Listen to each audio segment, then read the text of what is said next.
Tapi Allah yang menyuruh kita minta ud'uni astajib lakum wa idza sa'alaka ibadi anni fa inni qarib ujibu da'watad da'i idza da'ani falyastajibu li wa yu'minu bi la'allahum yarshudun. Allah yang nyuruh kita minta, makanya kita minta di sujud terakhir. Dan ketika minta itu, ibu perhatikan sedikit dan sekecil apapun yang terjadi di sekitar kita.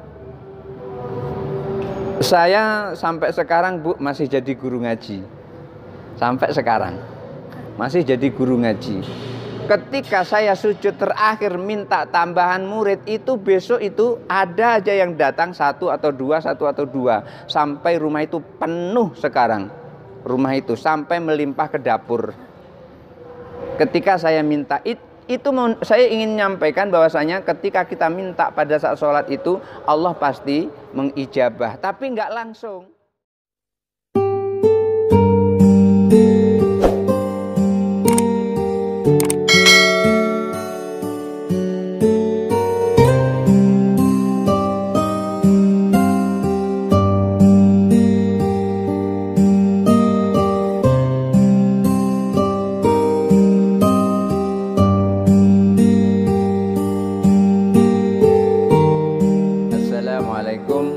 Warahmatullahi wabarakatuh. Innal hamdalillah wassalatu wassalamu ala Rasulillah wa ala alihi wa ashabihi wa mawala la haula wala quwata illa billah. Rabbi syrah li sadri wa yassir li amri wahlul 'uqdatam min lisani yafqahu qawli, amma ba'du. Ibu-ibu pengajian BKMT Provinsi Jambi yang dirahmati Allah di Masjid Agung Al-Falah. Biasanya saya melihat Ibu Rahmah.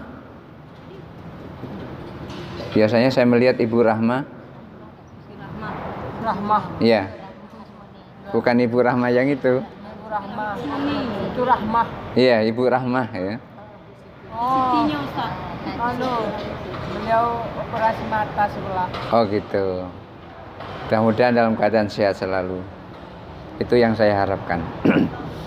Ibu-ibu yang dirahmati Allah, saya ingin mengawali pengajian ini dengan sebuah ayat. A'udzubillahi minasyaitonirrajim. Bismillahirrahmanirrahim. Faman ya'mal mithqala dzarratin khairan yarah wa may ya'mal mithqala dzarratin syarran yarah. Barang siapa yang melakukan perbuatan sekecil atau seringan biji zarrah pun, maka Allah akan membalasnya. Yang melakukan kebaikan walaupun sebiji zarrah, Allah akan membalasnya. Dan siapa yang melakukan keburukan sebiji zarrah pun juga Allah akan membalasnya. Artinya setiap kita beramal itu pasti akan dinilai oleh Allah. Setiap kita beramal itu malaikat raqib dan atid itu akan selalu mencatat apa yang dilakukan oleh manusia. Kemarin ada yang bertanya, Ustadz, Allah itu kan qiyamuhu binafsihi. Allah itu kan berdiri sendiri. Allah itu kan punya sifat kudrah. Allah itu punya kemampuan apapun. Kenapa kok menciptakan malaikat untuk mencatat amal manusia? Apa Allah nggak bisa mencatat amal manusia sendiri? Ada yang bertanya seperti itu. Dan memang pertanyaan itu memang saya kejar supaya jamaah mau bertanya gitu. Ternyata ada yang bertanya seperti itu. Karena setiap subuh hari Sabtu saya juga mengisi di Masjid Al-Muqarrabin, tapi hari subuh di Masjid Al-Muqarrabin Telanai. Berangkat dari rumah, kalau jam model sekarang ini 3:30. Berangkat dari rumah, siap-siap maksudnya. Depan pustaka toh? Iya, dekat pustaka. Dan di situ banyak dosen-dosen IAIN yang ketika saya ngaji ngisi pengajian 1/2 jam, pertanyaannya 1 jam. Jadi lebih banyak pertanyaannya daripada pengajiannya. Cuman saya lebih senang begitu, sebab ada di tempat lain seperti Masjid Al-Hidayah Pertamin, Nurul Saadah Pertamin, Assalam, itu nunggu pertanyaannya lama banget. Pasti itu langsung nyamber. Tapi ya saya pesan kalau nanya jangan sulit-sulit, nanya yang mudah-mudah saja. Di antara pertanyaan itu, kenapa kok Allah menciptakan malaikat padahal Allah bisa melakukan sendiri? Kenapa enggak Allah mencatat amal manusia itu sendiri? Lalu pertanyaan saya kembalikan, ketika Pak Jokowi pengen keluar pintu dari ruangannya, kira-kira Pak Jokowi bisa enggak membuka pintu itu sendiri? Ya tentu bisa. Kenapa kok ajudannya yang membuka? Saya balikkan tanya seperti itu. Itu karena ingin menunjukkan bahwasanya Pak Jokowi itu memiliki kekuasaan. Pak Jokowi itu memiliki keagungan di antara mereka para ajudannya itu. Walaupun Pak Jokowi itu sendiri bisa membuka pintu itu. Allah juga begitu. Walaupun Allah mampu, Allah ingin menunjukkan keagungannya, maka Allah tinggal nyuruh kepada malaikat. Apa seorang tuan itu menyuruh pembantunya untuk mencuci piring, tuannya itu nggak bisa nyuci piring? Tentu bisa, tapi ingin menunjukkan kekuasaannya bahwasanya dia mampu menyuruh pembantunya untuk nyuci piring. Allah menciptakan manusia, Allah tidak perlu kepada manusia. Manusia yang perlu kepada Allah. Allah menciptakan malaikat, itu bukan berarti Allah perlu kepada malaikat. Allah ingin menunjukkan bahwasanya Allah itu memiliki keagungan sehingga mampu menyuruh malaikat. Siapa yang mampu menyuruh malaikat berarti dia lebih mulia daripada malaikat. Lalu ada pertanyaan lagi. Semua makhluk yang Allah ciptakan ini itu kira-kira harus tahu kepada Allah atau tidak? Dalam bahasa tauhidnya harus makrifah kepada Allah atau tidak? Kalau manusia itu wajib makrifah kepada Allah. Kalau tidak makrifah kepada Allah, nggak ada orang sholat, nggak ada orang Islam, nggak ada orang iman.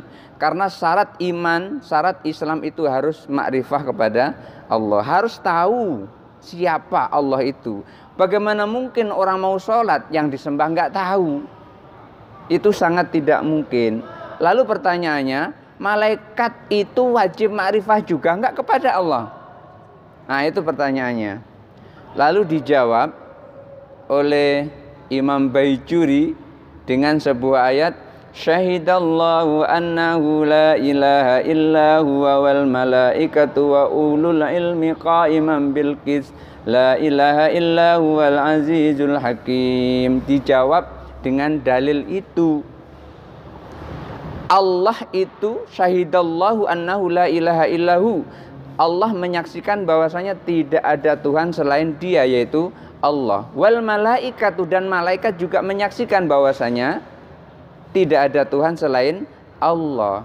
Ternyata di sini malaikat itu tidak wajib makrifah kepada Allah. Kenapa kok malaikat tidak wajib makrifah kepada Allah? Karena begitu malaikat diciptakan itu sudah makrifah kepada Allah, maka tidak wajib makrifah. Orang sudah tahu, ngapa disuruh tahu lagi? Kalau kita sudah tahu kan nggak wajib tahu. Sudah tahu. Yang wajib tahu itu kan yang belum tahu.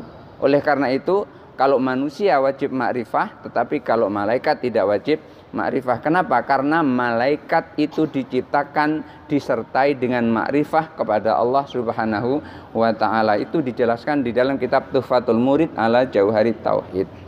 Nah, di sini hadirin hadirat yang dirahmati Allah, Allah mampu mencatat amal manusia walaupun tanpa bantuan malaikat.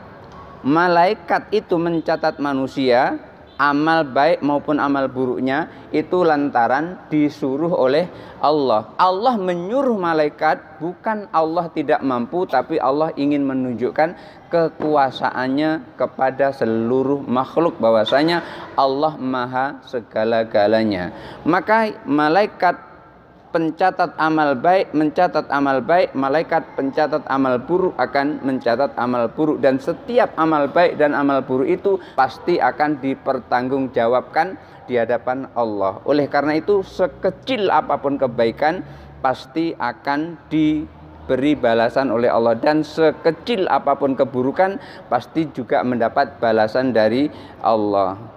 Akan tetapi ketika Rasulullah Shallallahu Alaihi Wasallam itu menyampaikan kepada para sahabat, itu ternyata setiap kita kan pengen masuk surga ya. Tetapi ternyata ketika kita pengen masuk surga itu, yang menjadikan masuk surga itu ternyata bukan amal kita. Kalau amal kita ini jadi gantungan untuk masuk surga, sekarang coba kita berpikir, kira-kira ibadah kita dengan tidak ibadah kita mana lebih banyak? Banyak tidak ibadah. Taruhlah sholat 5 waktu. Kita sholat berapa lama? Paling rata-rata 5 menit, 10 menit itu sudah paling banyak 10 menit itu. Lah kalau 10 menit itu paling banyak ditambah dengan zikirnya, 10 kali 5, 50 menit. Belum ada 1 jam. Sehari semalam 24 jam. Apa itu akan jadi jaminan kita masuk surga? Oleh karena itu, Rasulullah pernah sampaikan, ini kitabnya saya bawa. Kitabnya ini adalah kitab yang cukup lumayan. Namanya Iqadul Himam ala Syarhil Hikam. Iqadul Himam ala Syarhil Hikam itu disusun oleh Ibnu Ajibah Al-Hasani, seorang penganut tarekat Syadiliyah.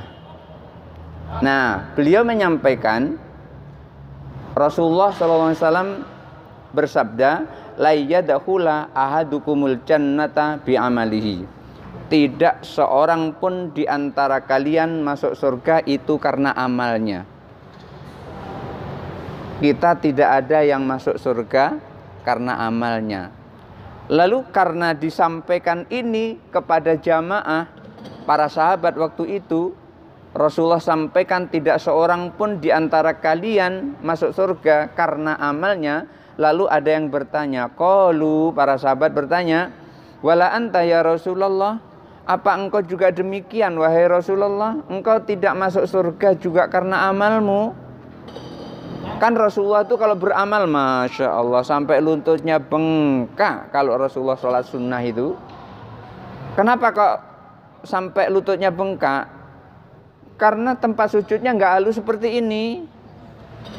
Lantainya nggak halus seperti Masjid Agung ini. Ini empuk, ini karpetnya mungkin 10 cm, 20 berapa senti ini karpetnya ini. Empuk nih, kayak kasur ini kan. Rasulullah nggak pernah sholat ketemu dengan karpet seperti ini. Rasulullah itu kalau sholat di atas pasir, pasirnya pun berkerikil. Apa nggak bengkak kalau semalam sholat seperti itu? Sehingga Aisyah radhiallahu anha itu mencegah Rasulullah agar jangan sholat sebegitu nian, biasa-biasa saja. Kenapa? Karena kan dosa yang lalu dan dosa yang akan datang sudah diampuni oleh Allah. Kenapa kok begitu nian sholatnya, kan gitu. Nah, inilah Rasulullah Shallallahu Alaihi Wasallam yang amalnya begitu banyak, ibadahnya begitu banyak, dan setiap hari, setiap jam, setiap menit, setiap detik hatinya tidak pernah lepas dari Allah. Beda dengan kita. Kita ini sehari semalam hati kita nyambung kepada Allah tuh 5 kali. Andai kan nggak ada subuh, zuhur, asar, maghrib, mungkin kita lalu lupa beneran gitu. Apalagi yang sudah jualan terus laris jualannya, itu nggak ingat sama sekali itu. Allah semenit pun, sedetik pun tidak pernah melepaskan hati kekasihnya Muhammad SAW dari Allah Subhanahu wa Ta'ala. Rasulullah dalam keadaan tidur, fisiknya tidur, tetapi hatinya tidak pernah tidur. Yang seperti itu pun itu pernah ditanya oleh para sahabat karena tidak yakin apa yang disampaikan tadi apa benar, apa hanya untuk kita umatnya atau termasuk Rasulullah. Maka para sahabat bertanya, qalu wala anta ya Rasulullah. Mereka bertanya, apakah termasuk dirimu wahai Rasulullah? Lalu Rasulullah menjawab, qala wala ana, termasuk saya. Saya juga tidak masuk surga karena amal saya. Kata Rasul begitu. Illa ayyataghammadanillahu birahmatih, kecuali Allah merimpahkan rahmatnya kepadaku. Ternyata manusia masuk ke dalam surga itu karena rahmat Allah, bukan karena amal orang itu. Lalu pertanyaannya, untuk apa jadinya amal itu? Amal itu adalah untuk kenikmatan kita nanti di akhirat. Kalau orang amalnya baik, nanti akan jelas surganya di mana gitu. Kalau orang itu beramal buruk, akan jelas nerakanya di mana. Jadi untuk menempatkan tempatnya nanti. Jangan amalnya sedikit minta surga Firdaus. Amalnya sedikit minta surga yang paling bagus. Jangan. Kalau pengen surga yang paling bagus, amalnya harus banyak. Oleh karena itu, setiap orang yang masuk surga itu pasti dia membawa iman. Kalau imannya tidak dibawa, maka dia tidak akan bisa masuk ke dalam surga. Maka syarat utama masuk surga bukan amal baik, bukan berapa banyak sedekahnya, bukan berapa kali hajinya, tetapi syarat utama adalah iman kepada Allah. Di dalam hatinya ada kalimat asyhadu alla ilaha illallah wa asyhadu anna muhammadar rasulullah. Oleh karena itu, di dalam sebuah riwayat disebutkan siapa orang yang di akhir hayatnya menyebut kalimah la ilaha illallah dakhalal jannah. Siapa orang yang di akhir hayatnya menyebut la ilaha illallah, maka orang itu akan masuk ke dalam surga. Ini orang yang seperti itu, orang yang mendapat rahmat Allah. Maka ada orang yang maksiatnya Masya Allah bukan main, tapi di akhir hayatnya mendapat rahmat Allah. Ada orang ibadahnya Masya Allah bukan main, di akhir hayatnya tidak mendapat rahmat Allah. Bunuh diri, gantung diri, ada seperti itu. Akhirnya ngantu satu kampung. Orang habis maghrib takut keluar karena dihadang hantu orang yang bunuh diri. Itu di mana ada? Ada di satu tempat yang seperti itu. Dia seorang santri, artinya dia pernah mondok di pondok pesantren. Tetapi Masya Allah, memang Allah takdirkan seperti itu. Begitu meninggal setelah 40 hari ayahnya meninggal, akhirnya mungkin dia tidak tahan ditinggal oleh ayahnya. Akhirnya dia pun menyusul ayahnya dengan cara menggantung diri. Padahal dulu dia pernah takut dengan saya dulu. Pernah takut dengan saya. Saking takutnya dia lari dari tempat tidurnya. Takutnya gimana? Begini ceritanya. Saya waktu kecil itu kan suka sekali nyari jangkrik. Di mana ada bunyi jangkrik, Ibu pernah kenal jangkrik? Kenal ya? Jangkrik itu termasuk yang halal untuk dimakan. Jadi siapa yang mau bikin payek jangkrik halal tuh. Itu jangkrik halal untuk dimakan. Belalang halal untuk dimakan. Saya suka nyari belalang, tapi belalang padi. Itu enak untuk dimakan. Malam-malam saya mendengar ada bunyi jangkrik. Ternyata saya kejar bunyi jangkrik itu di genteng rumah orang. Kebetulan di depan rumah itu ada satu pohon bambu. Maka pohon bambu itu saya tegakkan di teras rumah orang itu, terus saya manjat ke atas. Ternyata dia tidur di bawah. Melihat kaki saya goyang-goyang begini, dia ketakutan dan lari, padahal itu adalah saya, katanya hantu. Nah, dulu pernah takut dengan saya, mungkin karena takut dengan saya itu akhirnya dinakut-nakuti orang. Pernah dia takut dengan saya itu.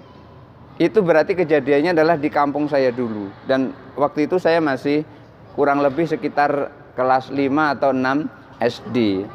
Nah, ada orang ketika sebelumnya itu termasuk orang yang mondok di pondok pesantren, belum tentu juga di akhir hayatnya itu dia akan menjadi husnul khotimah. Karena itu setiap kali kita sholat, kita berdoa, Allahumma khatim lana bi husnil khotimah. Kita minta kepada Allah. Supaya apa? Supaya Allah menjadikan kita di akhir hayat kita itu menjadi orang yang husnul khotimah. Kenapa kok begitu? Karena Allah itu bisa merubah takdir kalau Allah menghendaki. Kita yang tidak bisa merubah takdir. Kalau kita ingin merubah takdir kita, kita minta kepada Allah. Oleh karena itu setiap kali kita sholat subuh, apa doa kita? Waqini birahmatika syarrama qadait. Ya Allah, jaga aku dari ketentuanmu yang buruk. Artinya kita minta kepada Allah, kita ditakdirkan yang bagus-bagus. Maka rugi orang kalau tidak mau doa kunut. Rugi. Kenapa?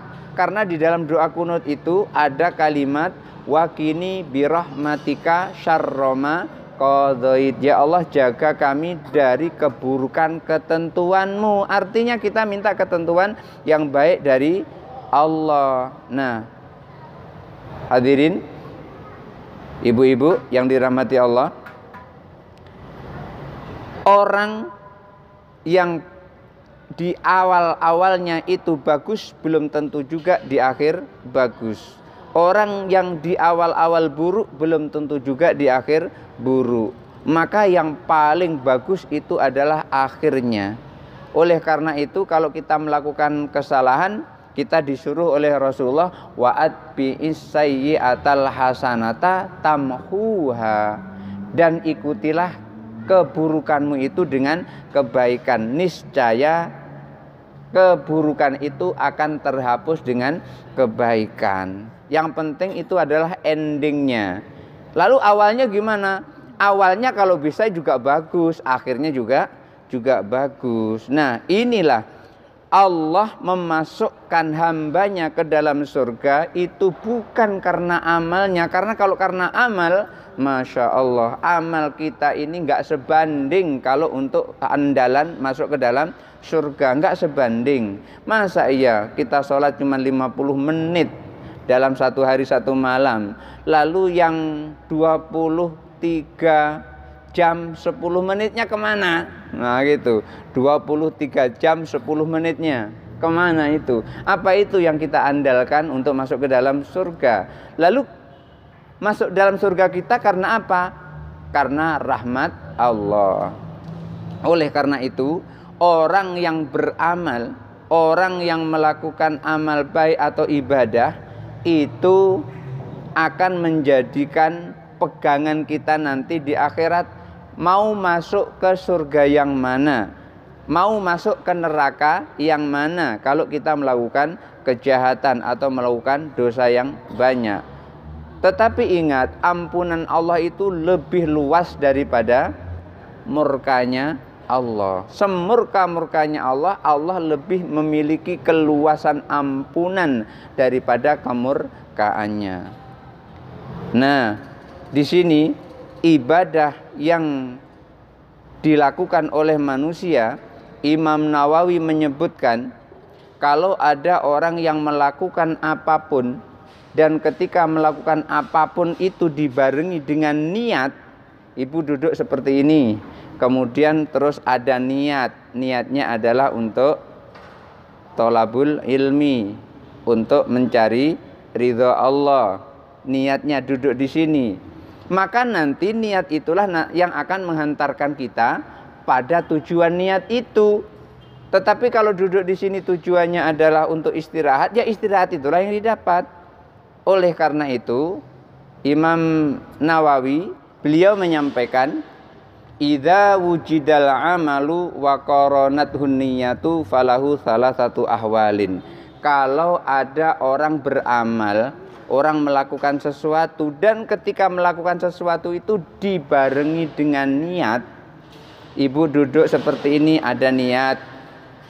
Ketika nyuci piring di rumah, ada niat. Ketika mencuci baju di rumah, ada niat. Ketika menyapu halaman, punya niat. Semua amal kita dibarengi dengan niat, falahu salah satu ahwalin, maka orang itu akan berada pada salah satu di antara 3 posisi, 3 tingkatan derajat amal. Apa itu?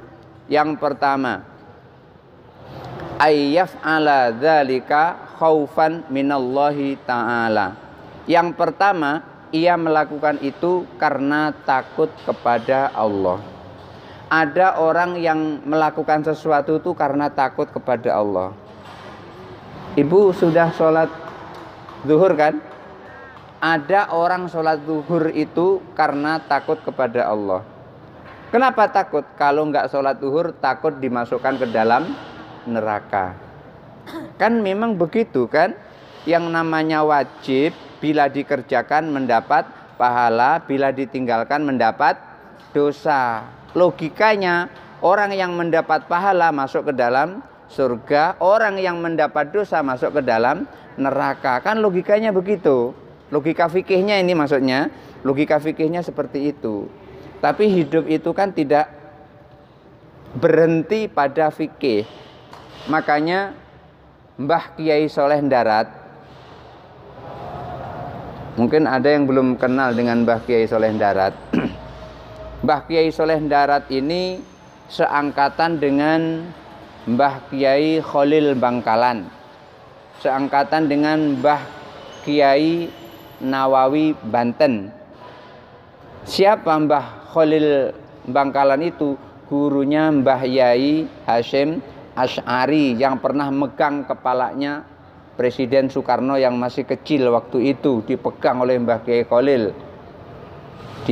Beliau menyampaikan, nanti kamu akan jadi orang besar. Cuman gitu aja ucapan Mbah Kiai Khalil itu. Tapi ternyata terbukti jadi orang besar. Orang besar bukan berarti badannya terus melembung gitu, bukan. Orang besar itu maksudnya adalah dia memiliki nama besar. Bukan besar itu terus gede, bukan begitu maksudnya. Nah, Mbah Kiai Soleh Darat itu siapa? Mbah Kiai Soleh Darat itu punya seorang ayah bernama Mbah Kiai Umar Al-Samarani. Mbah Kiai Umar Al-Samarani itu siapa? Mbah Kiai Umar Al-Samarani itu adalah tangan kanannya Pangeran Diponegoro untuk mengamankan Jawa bagian utara di Semarang. Itu Mbah Kiai Umar Al-Samarani, tangan kanan Pangeran Diponegoro. Kalau sudah disebut Pangeran Diponegoro, yakin kita semua sudah pernah dengar nama itu. Lalu siapa Mbah Kiai Soleh Darat itu? Mbah Kiai Soleh Darat itu adalah dia seorang kiai yang memiliki banyak santri. Di antara santrinya yang kita kenal bersama-sama namanya adalah Raden Ajeng Kartini. Jadi Raden Ajeng Kartini itu santri, Ibu. Ketika dia pakai jilbab, dia sebagai seorang santri. Tapi ketika dia pakai sanggul sebagai pendekar bangsa. Nah, itulah Raden Ajeng Kartini. Gurunya Raden Ajeng Kartini namanya Mbah Kiai Soleh Darat. Beliau menyampaikan bahwasanya orang Islam itu tidak cukup dengan ilmu fikih. Orang Islam itu harus tahu ilmu tauhid. Orang Islam itu harus tahu ilmu fikih. Orang Islam itu harus tahu ilmu tasawuf. Apa masing-masing ini berbeda? Berbeda tapi menyatu. Seorang yang tahu ilmu tauhid, dia tidak akan salah menyembahnya. Ketika dia tahu tauhid, dia akan mantap ketika menyembah. Usalli fardadz zuhri arba'a raka'atin mustaqbilal qiblati adaan lillahi ta'ala, Allahu akbar. Tahu siapa yang disembah. Itu kalau dia tahu ilmu tauhid. Yang kedua, ilmu fikih. atau ilmu syariat. Untuk menunjukkan sholat kita sah atau tidak sah itu tidak diukur dengan ilmu tauhid, tapi diukur dengan ilmu fikih. Orang sholat nggak pakai wudhu, jelas sholatnya tidak sah menurut ilmu fikih. Orang sholat tidak pakai baju padahal ada baju, maka tidak sah sholatnya. Orang sholat duhur di Jambi ini, sholat duhur, sholatnya jam 6 sore itu jelas tidak sah karena waktu duhur sudah habis. Masa sholat duhur jam 6 sore? Ini diukur dengan ilmu fikih. Jadi ilmu fikih itu adalah untuk mengukur sah atau tidak sah sholat kita. Setelah kita tahu sholat kita sah, puasa kita sah, haji kita sah, mengeluarkan zakat kita sah, ibu belum sah mengeluarkan zakat kalau belum cukup haul dan nisabnya. Misalnya baru punya uang kira-kira 4 juta, kok mengeluarkan zakat, itu enggak termasuk zakat karena enggak memenuhi zakat menurut ilmu fikih. Maka yang mengukur sah atau tidak sah itu adalah ilmu fikih. Setelah kita tahu amal kita sah, diterima atau tidak amal kita ini. Ketika amal kita ini diterima atau tidak, yang ngukur bukan ilmu fikih, tetapi yang ngukur adalah ilmu tasawuf. Maka seseorang yang belajar ilmu tasawuf itu akan mengukur sholat kita ini diterima oleh Allah atau tidak. Kalau orang sholatnya itu bukan karena Allah, jangan diharap diterima oleh Allah. Tetapi ketika seseorang itu beramal lillahi ta'ala, maka itu alamat niatnya lillahi ta'ala, amalnya akan diterima oleh Allah. Oleh karena itu semua yang disebut dengan amal dibarengi dengan niat, itulah yang disebut dengan ibadah. Kadang ada orang tidak bisa membedakan mana amal, mana ibadah. Amal itu perbuatan, ibadah itu semua yang diawali dengan niat, maka itu akan menjadi ibadah. Ibu duduk seperti ini, kalau nggak ada niat nggak jadi ibadah, tapi kalau ada niat menjadi ibadah. Misalnya niatnya adalah nawaitul i'tikafa fi hadzal masjidi lillahi ta'ala. Tapi ingat lillahi ta'ala.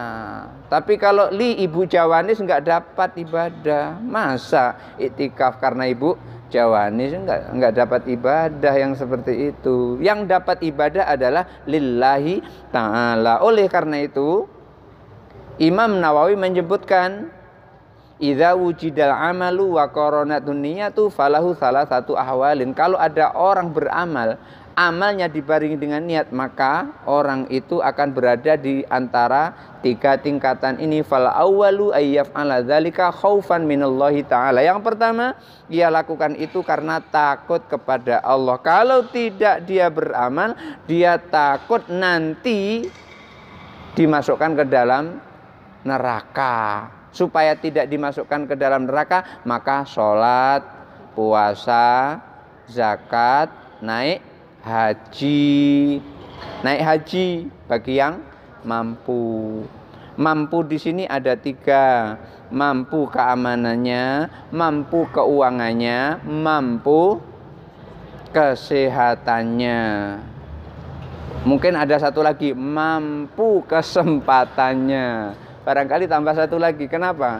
Karena kita ini kalau daftar haji sekarang 34 tahun yang akan datang baru berangkat. Kalau ibu Jawani sudah umur 65 tambah 34 udah 100, kurang dikit. Mau naik haji lagi. Jadi sudah sangat lama. Makanya mampu kesempatannya. Ya. Orang yang seperti ini, kalau ada orang ibadah karena takut kepada Allah, maka orang itu disebut dengan ibadatul abid. Nah, ini orang yang takut kepada Allah ibadahnya, itu golongannya adalah golongan ibadatul abid, ibadahnya seorang hamba. Hamba itu apa? Sekarang nggak ada hamba sahaya. Setelah Rasulullah diutus, lambat laun hamba sahaya itu terhapus. Setelah dimerdekakan, nggak ada lagi hamba sahaya. Barangkali kalau sekarang itu seperti pembantu. Pembantu itu biasanya paling takut itu dengan tuannya. Kenapa? Kalau nggak takut dengan tuannya, nggak taat dengan tuannya, itu pasti besok lagi sudah nggak kerja lagi di situ. Itu yang disebut dengan pembantu itu tadi, ibadatul abid. Kemudian ada yang kedua, ayyaf ala dzalika litolabil jannati wasawabi. Ada orang yang beramal, orang yang beribadah bukan karena takut masuk neraka, tidak sama sekali. Dia sholat bukan karena takut masuk neraka. Dia zakat tidak karena takut masuk neraka. Dia puasa tidak takut masuk neraka. Dia haji bukan karena takut masuk neraka. Lalu apa yang dicari orang yang seperti ini?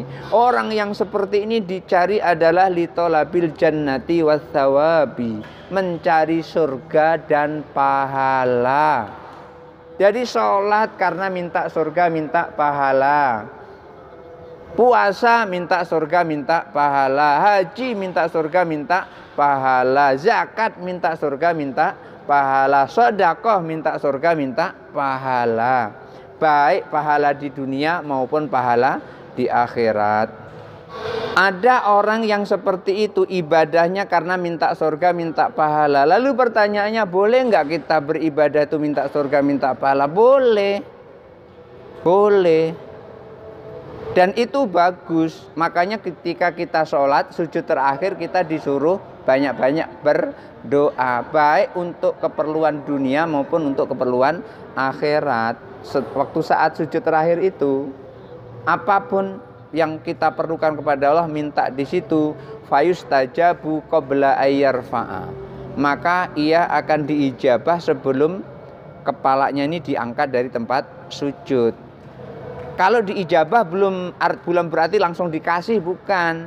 Artinya sudah diijabah, nanti tinggal ngasih. Sama dengan ibu, kalau ngajukan proposal sudah diterima, itu belum tentu langsung cair. Itu nunggu waktu, tapi sudah diterima. Maka jangan khawatir. Itu disebutkan di dalam kitab Al-Muhadzab fi Fiqh Syafi'i. Imam Syirazi menyebutkan seperti itu. Maka ada orang yang ketika dia beribadah itu karena minta surga, minta pahala, maka orang ini derajatnya adalah ibadatut tujar, ibadahnya seorang pedagang.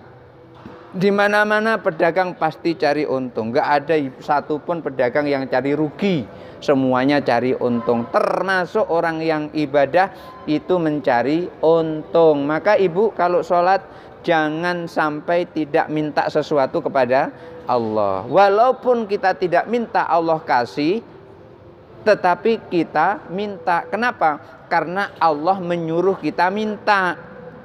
Andaikan Allah tidak menyuruh kita minta, maka kita tidak minta. Tapi Allah yang menyuruh kita minta. Ud'uni astajib lakum wa idza sa'alaka ibadi anni fa inni qarib ujibu da'watad da'i idza da'ani falyastajibu li wa yu'minu bi la'allahum yarshudun. Allah yang nyuruh kita minta, makanya kita minta di sujud terakhir. Dan ketika minta itu, ibu perhatikan sedikit dan sekecil apapun yang terjadi di sekitar kita. Saya sampai sekarang, Bu, masih jadi guru ngaji. Sampai sekarang masih jadi guru ngaji.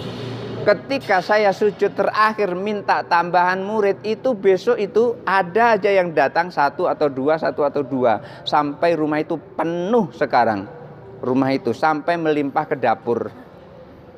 Ketika saya minta itu saya ingin menyampaikan bahwasanya ketika kita minta pada saat sholat itu, Allah pasti mengijabah. Tapi nggak langsung. Ketika saya minta misalnya, Allahumma ighfir talamidhi warzuqhum fahma, ya Allah perbanyak muridku dan berikan dia paham. Itu nih, berikan dia paham. Kalau nggak paham kita susah ngajarnya. Kalau paham gampang kita ngajarnya. Apakah langsung ketika saya angkat kepala saya langsung ada murid datang di situ? Enggak, rupanya besoknya, sehari, 2 hari, 3 hari itu kemudian terus Allah kirim orang itu. Di BCI barangkali udah ngaji di situ aja. Di rumah Ustadz Miftah itu ngajinya. Itu ngajinya lama itu, ngajinya 3 jam itu. Karena materinya banyak. Nanti tamat dari situ bisa langsung mimpin tahlil, bisa baca doa arwah. Kayak gitu kan? Nah, ini saya ingin menyampaikan bahwasanya ketika kita sujud dan di situ kita berdoa, doa kita akan diijabah. Mudah-mudahan doa kita diijabah oleh Allah. Katanya batal sholat kita kalau kita berdoa. Kalau kita berdoa dalam sholat tidak batal. Tetapi kalau kita ngomong dalam sholat batal. Bahasa Indonesia batal. Bahasa Indonesia, bahasa apapun tidak batal. Asal ngomongnya kepada Allah. Walaupun kita ngomong dalam bahasa Arab tapi dengan manusia maka batal. Contoh, ketika Muawiyah sedang sholat bersama Hisam, keduanya itu jadi makmum, keduanya. Sebelahnya ini bersin acing. Yang bersin bilang Alhamdulillah. Sebelahnya ngomong Yarhamukallah. Jawab lagi Yahdibukumullah. Lalu ketika selesai sholat Rasulullah sampaikan, kalau sholat tidak boleh ngomong antara satu dengan yang lain. Walaupun itu adalah kalimat-kalimat dalam bahasa Arab. Tapi ditujukan antara kawan dengan kawan. Yang tidak boleh itu adalah ditujukan kawan dengan kawan. Tapi kalau ngomongnya kepada Allah, memang kita sedang berkomunikasi kepada Allah sholat. Makanya Sayyidina Ali karramallahu wajhah itu ketika selesai sholat itu selalu membaca, maksudnya selesai sholat itu begini, ketika selesai tahiyat Sayyidina Ali membaca Allahumma inni a'udzubika min adzabil qabri wa min adzabin nar wa min fitnatil mahyaya wa mamati wa min fitnati masyihid dajjal. Terus minta kepada Allah, Allahumma ighfirli ma qaddamtu wa ma akhartu wa ma a'lantu wa ma asrartu antal muqaddimu wa antal muakhiru la ilaha illa anta. Selalu berdoa seperti itu di akhir tahiyat dan sebelum salam. Yang menjadikan batal itu kalau ngomong dengan orang, tapi kalau ngomong dengan Allah tidak batal. Kalau batal tentu akan tidak ada doa selain itu dan tidak ada perintah fa'aksirut doa, perbanyak doa pada sujud terakhir. Asal ngomongnya kepada Allah. Tapi kalau Ibu Jawanis mau ngomong dengan Bu Rahma, misalnya Assalamualaikum, Bu Rahma bilang Waalaikumsalam. Walaupun tulisannya Arab itu, bunyinya Arab, tetap batal yang seperti itu. Jadi ketika kita ngomongnya kepada Allah tidak batal. Iya. Selain dari yang 3 kita tambah lagi boleh. Gimana? Misalnya dalam sujud Tahiyat. kan sujud kita baca ada yang 3. Subhana rabbiyal a'la wa bihamdi. Ditambah dengan doa boleh. Boleh. Dan itu hadis ada yang menyebutkan seperti itu, diantaranya adalah hadis yang diriwayatkan oleh Imam Muslim. Maka di situ dikatakan fa'aksirud doa, artinya kan kita disuruh berdoa di situ. Dan buktinya ketika saya lakukan diijabah oleh Allah itu. Diijabah. Itu bukti kalau seandainya itu salah mungkin nggak diijabah oleh Allah kan, karena itu salah. Ini ternyata diijabah oleh Allah. Kita bisa merasakan ijabahnya doa itu. Yang tidak boleh ngomong dengan orang, tapi kalau ngomong dengan Allah nggak apa-apa. Dalam bahasa apapun ngomong dengan Allah. Tapi kan ngomong dengan Allah nggak perlu nak kuat-kuat kan? Ya Allah kan nggak pernah kayak gitu. Cukup hati kita yang tahu gitu ngomong kepada Allah. Nggak usah teriak karena Allah itu maha mendengar. Ibu-ibu yang dirahmati Allah, barangkali itu saja yang bisa saya sampaikan, kurang lebihnya mohon maaf. Hadanallahu wa iyyakum ajmain. Wallahul muwaffiq ila aqwamit thoriq. Wassalamualaikum warahmatullahi wabarakatuh.